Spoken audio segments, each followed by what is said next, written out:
Hello everyone, and welcome. Today I'm going to show you how to connect Google AdSense to your website on Hostinger. First, open your AdSense account. Go to Ads, and then click on Get Code. Copy the code provided. Next, head over to hostinger.com. Log in and go to your domain dashboard.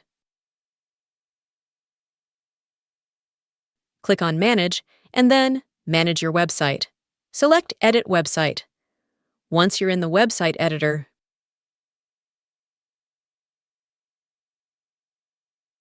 go to More Settings, and then Integrations. Choose Google AdSense, and paste the code you copied earlier. Now, return to AdSense. Go to Sites.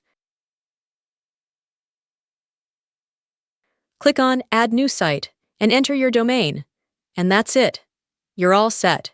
If you have any questions, feel free to leave a comment below. Thank you for watching.